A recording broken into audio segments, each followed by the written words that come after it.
들었습니다.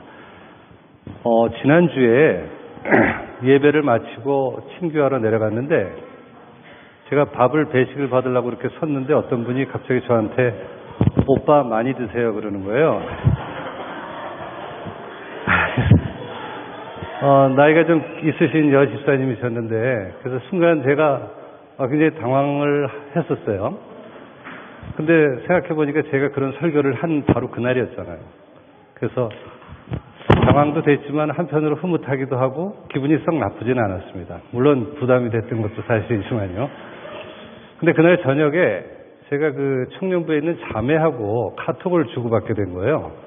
그날 그 자매가 생일이어서 사실은 제가 축하를 좀 해주려고 했는데 그 다른 모임 때문에 이제 만나지 못해갖고 미안하다고 이제 이걸 카톡을 하면서 제가 대신 나중에 크레딧을 하나 주겠다. 그랬더니 감사합니다 했는데 마지막 호칭이 아빠 그런 거예요. 감사합니다 아빠. 그래서 그거를 이렇게 보면서 기분이 참 묘했어요. 분명히 제가 그런 새로운 교회 가족 공동체에 대한 설교를 했음에도 불구하고 왜 그게 저한테 좀 당황스럽기도 하고 약간 어색하게 느껴졌을까? 우린 여전히 예수님께서 선언하신 그 가족 공동체에 대해서 이해는 하고 있지만 그리고 제가 설교까지 했음에도 그렇게 되기까지는 아직도 멀고 험한 그런 과정이 있다는 생각을 했습니다. 하지만 어쨌든 우리는 그렇게 한 가족이 되기 위해서 나아가는 그런 공동체라는 걸 늘 마음에 담고 그렇게 서로 부르고 그렇게 생각하고 그렇게 관계를 맺어갔으면 하는 바람입니다. 지난주 설교를 하면서 사실은 기억하실지 모르겠는데 본문 내용이 마가복음 3장이었거든요. 근데 혹시 어떤 분들이 그런 생각을 하셨는지 모르겠지만 사실 지난 설교 본문의 가장 중요한 구절은 마지막 절이었거든요. 근데 제가 사실은 거기에 대한 언급을 별로 안 하고 그 전에 예수님께서 그 앞에 있는 사람들을 향해서 어머니며 동생이다 하는 그 선언까지를 주로 설교의 내용으로 다뤘어요. 그래서 어떤 분들은 왜 저 중요한 마지막 구절을 다루지 않고 그냥 넘어갔을까 이런 이제 의구심을 가진 분도 계실지 모르겠는데 사실은 오늘 설교하고 연결되는 부분이 있어서 제가 여운으로 남겨뒀습니다.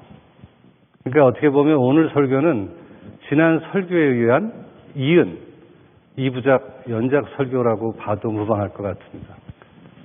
거기에 보면 마가복음 3장 35절입니다. 마지막 절에 보시면 예수님이 그 가족에 대한 새로운 선언을 하고 난 뒤에 이런 말씀을 하십니다. 누구든지 하나님의 뜻대로 행하는 자가 내 형제요, 자매요, 어머니이니라. 하나님의 뜻대로 행하는 자, 가족이 되는데 거기에 한 가지 조건을 달고 계세요. 그게 뭐냐 하면 하나님의 뜻대로 행하는 자. 하나님의 뜻대로 행하는 자.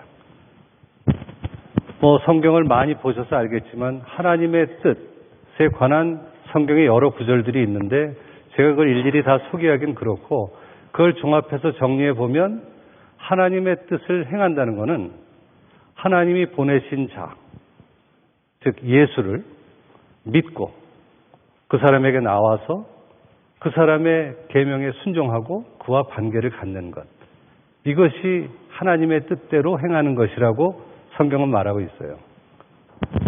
그분께 믿음으로 나와서 자기의 죄를 고백하고 그리고 새로운 삶을 살기로 결단하고 그분의 명령에 따라서 순종하며 살아가기로 작정하는 사람들. 그게 바로 하나님의 뜻대로 행하는 자인데 바로 오늘 본문에서 읽은 그 여인이 이렇게 하나님의 뜻대로 행하는 자가 되어 새롭게 예수님의 가족이 된 그런 사람이에요. 그래서 저는 오늘 2000년 전 갈릴리 어느 마을에 살던 한 여인의 아름다운 드라마 같은 이야기를 여러분과 함께 나누고 싶습니다. 2000년 전 갈릴리 어느 작은 마을에 한 여인이 살았어요. 근데 성경은 그 여인을 죄를 지은 한 여자라고 설명하고 있습니다. 죄를 지은 한 여자. 이름도 직업도 나이도 설명이 없어요. 그냥 죄를 지은 여자라고만 되어 있습니다. 이걸 보면 이미 그 여자는 그 동네에서 소위 우리말로 찍힌 여자가 아니었나 싶어요. 죄 지은 여자. 사실 어떤 사람들은 이 여자를 칭해서 창녀라고 얘기하는, 해석하는 사람들이 있지만 사실 성경에서는 그 여자에 대한 설명이 없기 때문에 우리는 정확히 알 수 없어요. 미루어 추측을 할 뿐인데 여자가 지을 수 있는 죄 중에 많은 것들이 성적으로 관련되어 있는 거기 때문에 아무래도 그녀는 창녀가 아니었을까 이렇게 추측을 하는 것 같아요. 어쨌든 그녀는 이전에 많은 죄를 졌었고 그로 인해서 주변 사람들로부터 손가락질을 받고 완전히 왕따 취급을 받는 그런 죄인이었던 것이죠. 그런데 여기서 죄인인 한 여자라고 한 걸 보면 그 여자도 스스로를 죄인이라고 인정하고 있었던 것 같아요. 남들만 그렇게 얘기한 것이 아니라 자기 자신조차도 자기 자신이 죄인이다라고 생각을 하고 있었던 것 같습니다. 그런데 어느 날 그 여자가 살고 있는 마을에 예수님이 오시게 된 거예요. 36절입니다. 한 바리새인이 예수께 자기와 함께 잡수시기를 청하니 이에 바리새인의 집에 들어가 앉으셨을 때, 지금 이 죄를 지은 여자가 살고 있는 이 마을에 시몬이라는 바리새인이 살고 있었는데 그 사람이 예수를 초청한 거예요. 식사에. 저녁인지 점심인지 모르겠지만 아무튼 식사에 초대했어요. 근데 아시겠지만 바리새인은 예수님하고 별로 안 친하잖아요. 지금 여기가 7장인데 6절까지 내용을 보면 이미 예수님은 바리새인들과 많은 논쟁을 벌였어요. 안식일을 안 지키는 것 때문에, 그리고 율법을 어기는 것 때문에, 죄인과 친한 것 때문에 지금 계속 바리새인들과 갈등을 겪고 있는데 이 사람은 어찌 된 일인지 예수님을 집으로 식사하자고 초대를 한 거예요. 좀 예외적인 상황이죠. 이미 6장 11절에도 보면 어떤 기록이 있냐 하면 그들은 노기가 가득하여 예수를 어떻게 할까 하고 서로 의논하니라. 이 바리새인들 얘기인데 바리새인들은 이미 6장에서 서로 이 예수를 어떻게 처리할까. 벌써 이 예수의 처리 문제를 갖고 이렇게 의논을 하고 있었어요. 이거 떼야 되나요? 그냥 놔둬도 되죠. 예. 테크니컬한 문제가 있어서 죄송합니다. 이런 상황에서 시몬이라는 바리새인이 굳이 예수님을 집으로 초대한 데에는 제가 보기에는 두 가지 저희가 있었던 것 같아요. 자기도 이런 새로운 선지자 같은 사람을 포용할 수 있는 그 정도 포용력이 있는 사람이다라는 걸 주변에 보여주고 싶기도 했을 수 있고, 그 다음에 과연 소문대로 예수가 그렇게 뛰어난 능력을 가진 사람인지 자기가 한번 테스트해보고자 하는 마음도 있었을 테고, 그 다음에 그 테스트에 잘못해서 걸리게 되면 예수를 함정에 빠뜨릴 수도 있으니까 여러 가지로 유익한 기회가 될 수 있겠다 싶어서 그 바리새인을 집으로 부른 거죠. 그런데 이 소문이 이 여인에게까지 들려간 겁니다. 이 여인이 어떻게 해서 그 소문을 들었는지 모르겠어요. 그런데 아마도 예수님이 이 마을에 들어오셨을 때부터 마을 사람들이 335 모여서 수군거리고 웅성대고 있었겠죠. 저 사람이 그 사람이래. 그 사람이 우리 마을에 왔어. 지금 바리새인 시몬 집으로 가고 있어. 거기서 식사를 한대. 뭐 이런 소문들이 돌고 있었겠죠. 그거를 이 여인이 들은 거예요. 그런데 그 여인이 나중에 예수님을 찾아갔을 때 두리번거리거나 누군지 찾지 않고 바로 예수님께 나간 걸 보면 그 여자는 이미 전에 예수님을 봐서 알고 있었던 여자 같아요. 예수님의 여러 사역 활동 지역을 쫓아가기도 했고 그분을 먼 발치에서 바라보지 않았을까, 그런 추측을 해봅니다. 그런데 이 여자가 지금 그 소문을 듣게 된 거예요. 그리고 집에 들어와서 생각을 합니다. 내가 그렇게 보고 싶었고 가까이서 만나고 싶었던 그분이 지금 자기가 살고 있는 마을로 오셨대. 어떡할까? 근데 생각해 보세요. 이 여인은 죄를 지은 여자였어요. 일반 사람들도 그 여자를 보고 손가락질하고 흉을 봤을 텐데 바리새인이면 어땠겠어요? 바리새인은 종교 지도자고 그 동네에서 유지급 되는 인사였을 거예요. 이 사람한테 이 죄를 지은 여자는 정말 이렇게 너무도 하찮은 경멸의 대상인 그런 아주 보잘것없는 여자에 불과했을 거예요. 그러니까 평상시에 길에서 부딪혔더라도 이 여자가 그 바리새인을 제대로 쳐다보지도 못했을 테고 눈길 한 번 안 줬을 아마 그런 관계였을 겁니다.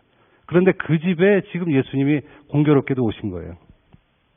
근데 그 자리에 이 여인이 나가기로 결단을 합니다. 쉬운 일은 아니었겠죠. 가면 벌써 어떤 상황이 벌어질지 뻔히 알고 있는데 이 여자가 그 자리로 나가기로 결단을 한 거예요.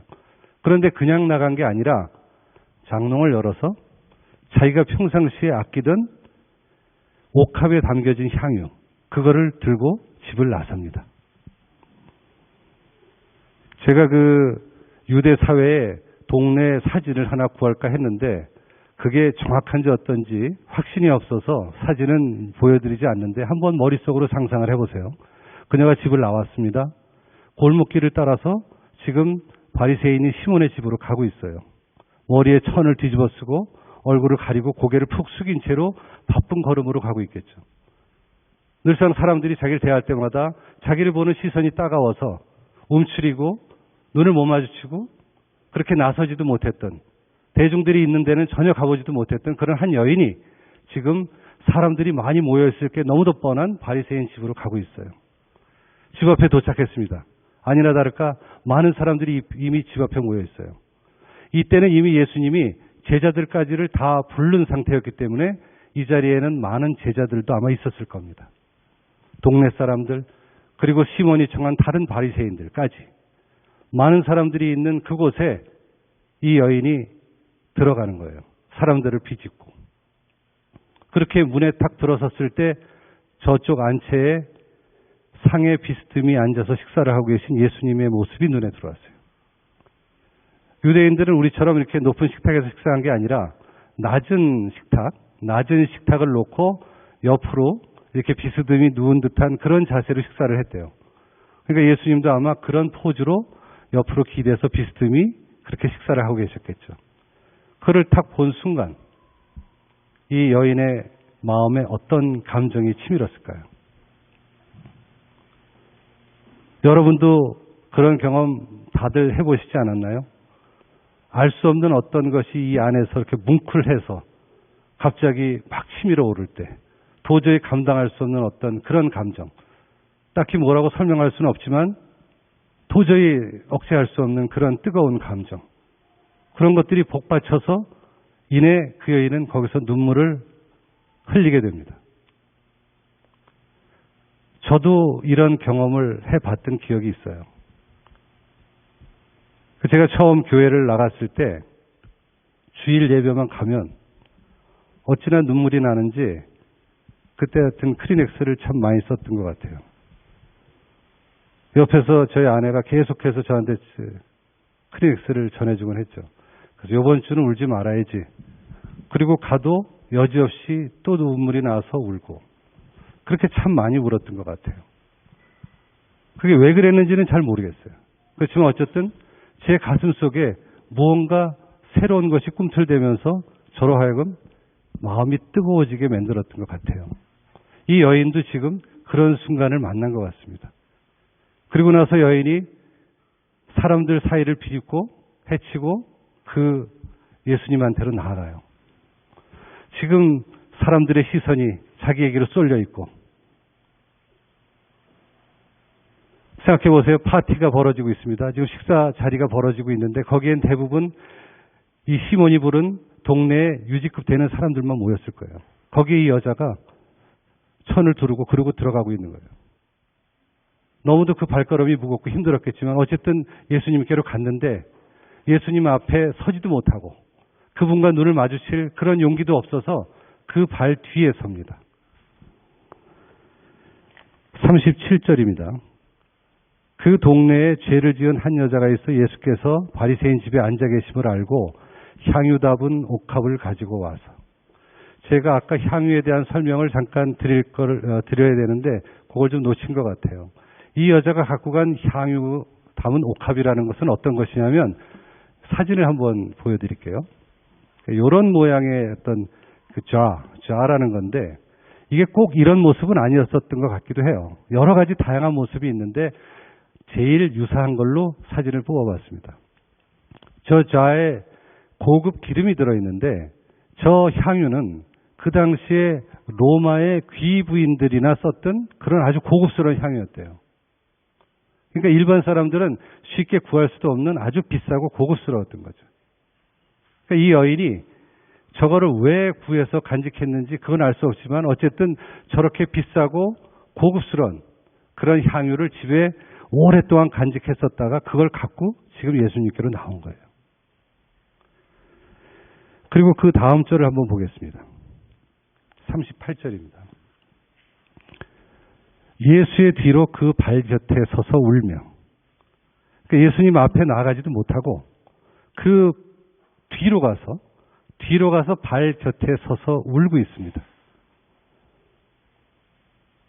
눈물이 계속 흘렀겠죠.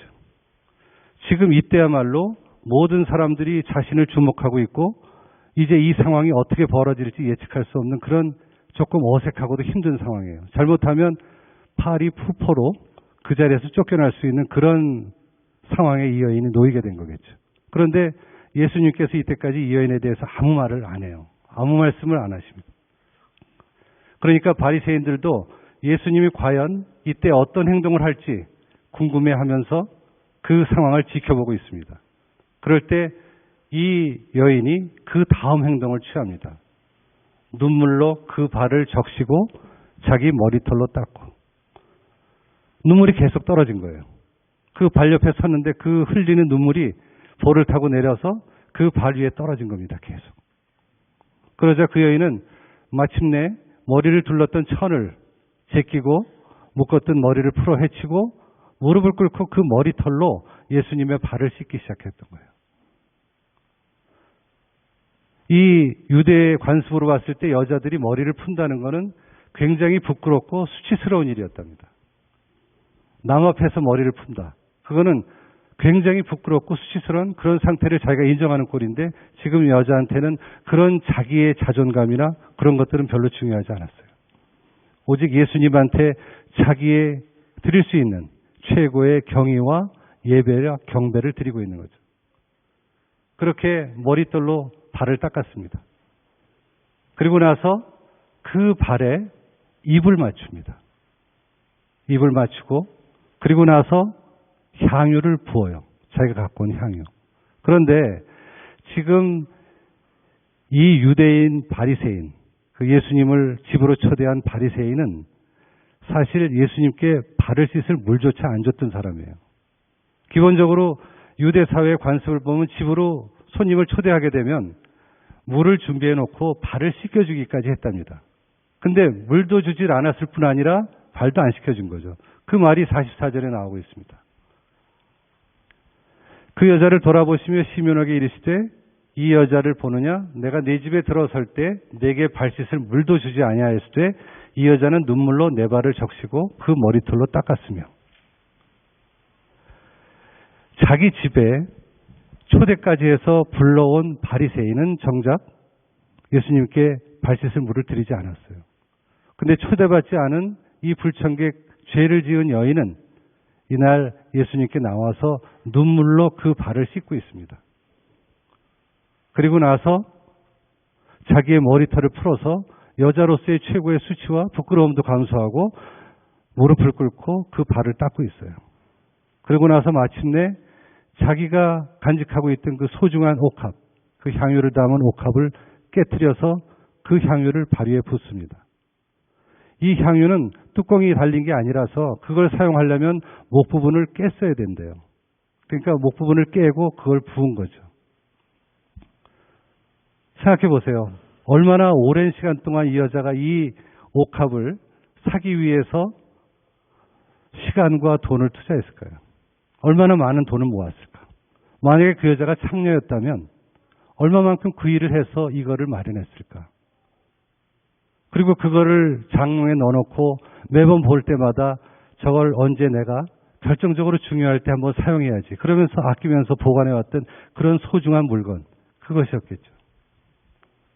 제가 아까 예배를 참석하면서 자주 울었다는 말씀을 드렸는데 그리고 얼마 안 된 시점이었던 것 같아요. 그때 성경을 보고 또 기독교와 관련된 많은 종교 서적을 읽고 그럴 때였는데 제가 아침에 저희 아내하고 동네를 한 바퀴 도는 운동을 매일 했었어요. 그래서 그날도 다름없이 운동을 하러 둘이 나가서 산책을 하고 있던 중에 이제 신앙생활에 대한 얘기를 서로 나눴습니다. 한참 얘기를 하고 있던 중에 갑자기 제가 너무 가슴이 미어지는 것 같은 느낌에 그 자리에 주저앉았어요. 그리고 한참을 울었던 것 같아요. 참 지금 생각해보면 우스운 그런 모습이기도 했는데 생각해 보세요. 동네 길에 어떤 40대였죠 그때는. 40대 후반의 남자가 운동복 차림으로 주저앉아서 막 울고 있는 거예요. 옆에서 여자는 어쩔 줄 몰라서 바라보고 있고. 왜 그때 제가 이렇게 눈물이 났을까? 제가 교회를 다니고 예수님에 대해서 알아가면서 이제 때가 된 걸 안 거예요. 제가 그동안 소중하게 시간과 돈과 마음을 들여서 간직했던 그 옥합을, 그 향유를 이제는 예수님 발 앞에다 부어야 될 때가 됐다는 걸 제가 깨닫게 된 거예요. 내가 너무도 좋아했던 것, 너무도 아끼던 것, 너무도 사랑했던 것, 나의 옛사람 속에 스며있는 그 모든 것들, 그런 것들이 이제 더 이상 나와 함께 할 수 없다는 것을 깨닫게 된 거죠. 그러니까 다리에 맥이 풀리면서 그렇게 허전하고 가슴이 아플 수가 없었어요. 저는 솔직히 그때 사랑하는 옛 여인과 이별하는 그런 마음이었습니다. 너무도 사랑했는데, 너무도 사랑해서 그 여인과 너무도 오래 좋은 추억을 갖고 행복하게 살았던 것 같았는데 이제 그 여인을 떠나야 되는 순간이 된 겁니다. 물론 지금은 훨씬 더 제가 행복해졌고 이제는 그 여인을 멀리 떠나보냈어요. 하지만 그 당시에는 그게 너무도 가슴이 아파서 땅바닥에 주저앉아갖고 한참을 울었습니다. 그리고 저의 많은 것들을 그 순간에 깨버리고 예수님께 부었던 것 같아요. 지금 이 죄를 지은 여자, 이 여자도 바로 그와 같은 마음으로 예수님께 나와서 그 발에 향유를 부었습니다. 그것은 단순히 돈으로, 가격으로 얘기할 수 있는 비싼 향유, 그 향유가 아니라 바로 이 여인의 모든 것이었던 거죠. 우리는 여기서 가격과 가치의 차이를 생각해 볼 수 있어요. 우리는 많은 것들의 가격을 알고 있습니다. 저건 얼마, 저건 얼마. 그래서 비싼 건 귀한 것, 싼 거는 그렇지 않은 것. 하지만 가치는 그게 아니에요. 아무리 비싼 것도 그게 나한테 소용이 없으면 아무 가치 없는 것이고, 아무리 싸고 허접한 것이라도 그것이 나한테 소중한 것이라면 거기에 가치가 있는 것인 것처럼 이제 더 이상 비싸고 고급스러운 가격의 그 향유가 이 여자에게는 아무 의미 없는 것이 된 것이죠. 그랬기 때문에 그걸 이제는 예수님의 발에 다 부어버릴 수 있었던 겁니다.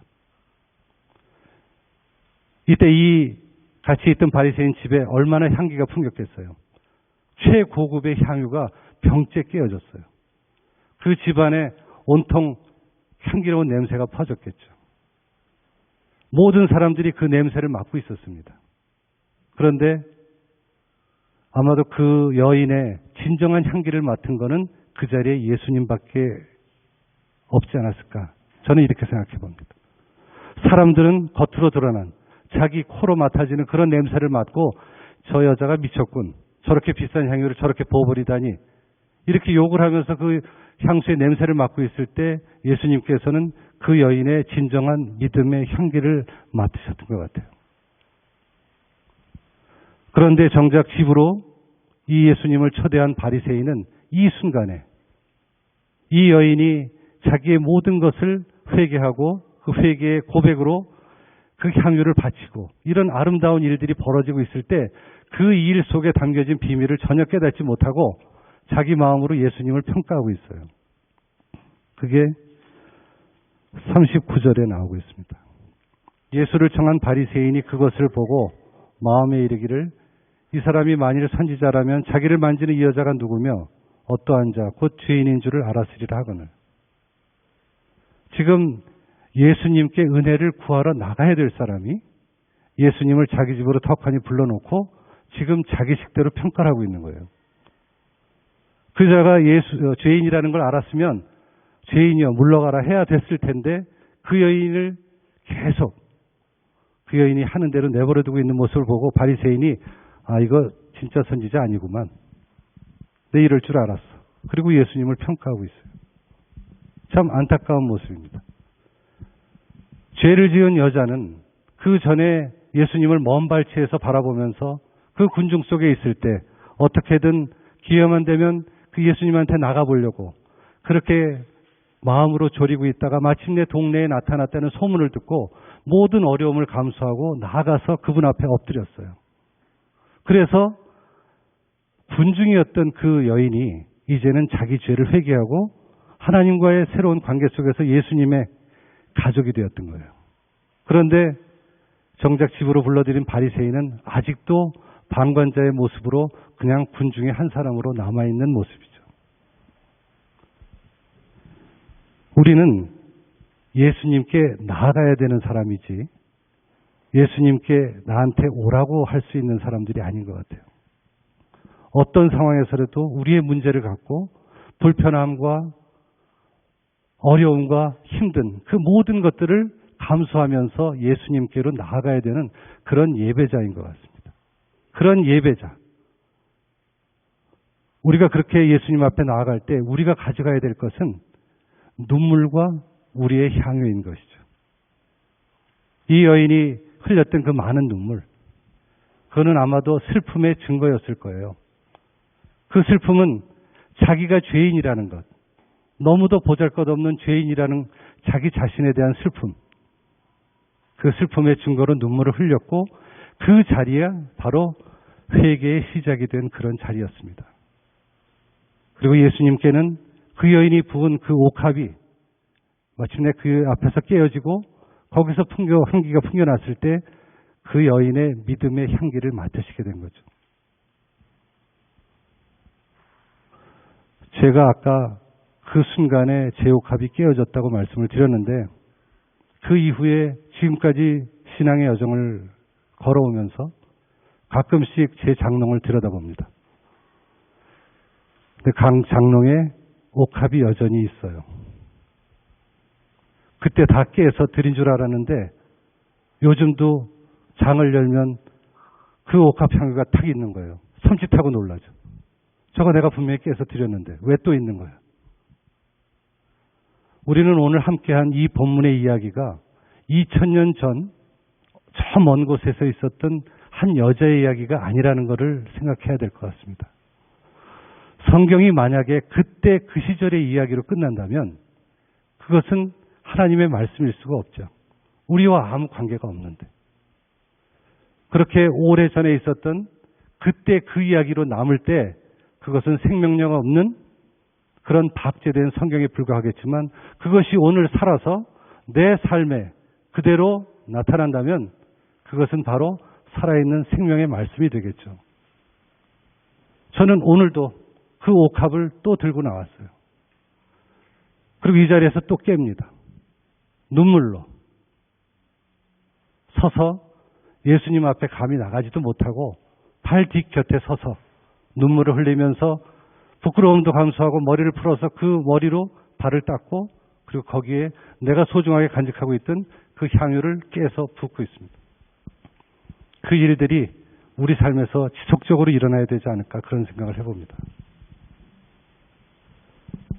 이 여인이 보여줬던 이 아름다운 이야기, 죄인이라는 것을 스스로 인정했고 많은 사람들의 손가락질을 받았던, 그래서 이미 동네에서는 발을 디딜 데가 없이 왕따가 돼 있던 그 한 여인이 예수님께로 용기 있게 나와서 그분께 눈물로 회개하고 그 발 앞에 엎드려 자신이 애지중지하고 소중하게 생각했던 그 옥합을 깨서 드렸을 때 그 여인의 삶이 새롭게 변화된 것처럼 늘 우리도 그런 예배자의 그런 모습이기를 원합니다. 우리에게 남겨져 있을, 여전히 우리 속에 있을 그 옥합들, 늘상 새로운 마음으로 다시금 들고 나와서 예수님 앞에 울며 다가가 그 옥합을 깨고 마지막으로 예수님께서 우리에게 들려주신 말씀, 50절에 나오는 그 말씀, 평안히 가라. 내 믿음이 너를 구원하였으니 평안히 가라. 이제는 아무 걱정하지 말고 세상 사람들의 손가락질, 비난 그런 거 두려워하지 말고 이제는 내가 너와 함께하니 가서 평안히 살거라. 그런 확신을 얻고 돌아가는 그런 우리 모두의 삶이 되기를 늘 기대합니다. 예배는 바로 그렇게 하나님 앞에 나오고 평안히 가라. 그 말씀을 듣고 돌아가는 그런 아름다운 장소인 것입니다.